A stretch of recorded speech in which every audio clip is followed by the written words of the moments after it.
Radhe Radhe everyone, जय श्री कृष्णा। तो आज इस वीडियो में हम लोग देखेंगे कि कार्तिक मास में हमें अपने ठाकुर जी की सेवा पूजा कैसे करनी है। यदि घर में लड्डू गोपाल हैं या श्री हरि नारायण शालिग्राम है और विष्णु भगवान की या तस्वीर हो, तो हमें कार्तिक मास में कैसे पूजा पाठ करना है, कैसे आरती करना है, कैसे दीपदान करना है, ये सारी चीज़ें हम इस वीडियो में देखेंगे। तो सर्वप्रथम सुबह जितना जल्दी हो सके हमको स्नान करना है और तुलसी माता में 1 लोटा जल चढ़ाना है, दिया जलाना है। तो कार्तिक महीने का दीपदान ही बहुत महत्वपूर्ण माना जाता है। सबसे पहले हमें तुलसी माता में एक दीपक जला के सूर्य उगने से पहले रखना है और 1 लोटा जल चढ़ाना है। यदि घर में बतासे हो तो माता रानी को डेली का डेली ज़रूर चढ़ाएं और उसके बाद भगवान सूर्य को जल चढ़ाएं। भगवान शिव के मंदिर जाएं और 1 लोटा जल चढ़ाएं। कार्तिक महीने में हमें हरि और नारायण हरि और शिव, भगवान शिव दोनों की पूजा विशेष मानी जाती है। तो दोनों लोग की पूजा करनी चाहिए डेली का डेली। और यहाँ पे मैंने अपने लड्डू गोपाल को जगा लिया है और स्नान की तैयारी कर लिए हैं। तो सुबह में यदि पंचामृत मिल रहा है, दूध मिल रहा है तो ठीक है, नहीं है तो सिर्फ जल से ही स्नान करा दें।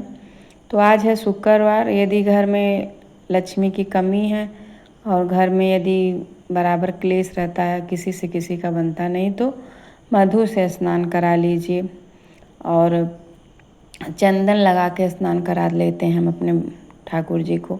जो भी चीज़ आपके घर में है, भगवान आपके प्रेम और भाव के भूखे हैं, किसी चीज़ के नहीं भूखे हैं। बार बार कहती हूँ वीडियो में, लेकिन यदि जो नियम बना आया तो उसको करना चाहिए। तो मधु से स्नान करा दिए, इसके बाद सॉफ्ट तौलिए से पोंछ दिए हैं और इत्र, भगवान को इत्र की मालिश हल्के हाथों से डेली का डेली ज़रूर करें। कार्तिक मास में विशेष है ये कि हमें भगवान को इत्र की मालिश ज़रूर करनी है।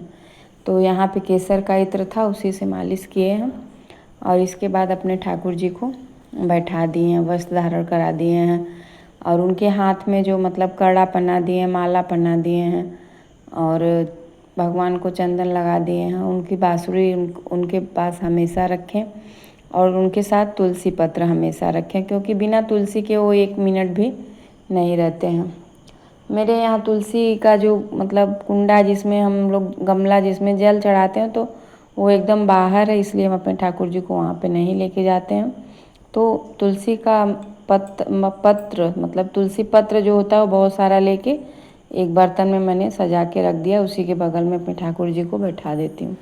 और घर में जितने भी देवी देवता हैं उन लोग को भी स्नान करा के वस्त्र धारण करा लेंगे। और क्योंकि पहले के जितने भी घर में देवी देवता उनकी भी पूजा करना ज़रूरी है। तो सर्वप्रथम गणेश लक्ष्मी की पूजा करें, इसके बाद लड्डू गोपाल को स्नान करा दें। और ये एक विशेष बात, बहुत से लोग ऐसे हैं कि आधे से ज़्यादा पूजा कर लेते हैं, उसके बाद दीपक जलाते हैं। तो हमको ऐसा बिल्कुल भी नहीं करना है। हमको सर्वप्रथम दीपक जलाना है, उसके बाद ही पूजा प्रारंभ करनी है।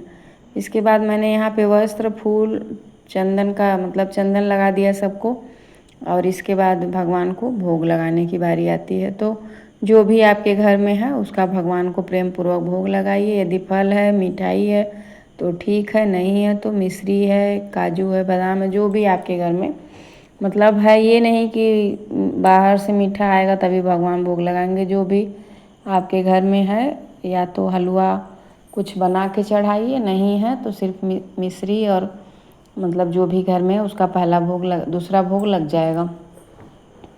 तो यहाँ पे मैंने भोग लगा दिया है और घर में जो भी फूल है आपके घर में है तो ठीक है, नहीं है तो भगवान उसके भी भूखे नहीं है। बस आप अपना समय दीजिए भगवान के पास, 10 मिनट 5 मिनट बैठिए और उनका मंत्र जाप करिए। मंत्र जाप से ही सब कुछ है। भगवान जितना आप मंत्र जाप करेंगे, भगवान आपके तरफ उतना ही आकर्षित होते चले जाएंगे।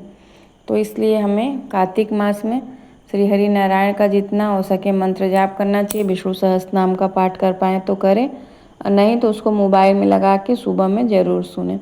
इससे आपके देखिएगा 3 महीने में आपके घर की स्थिति क्या बदलती है।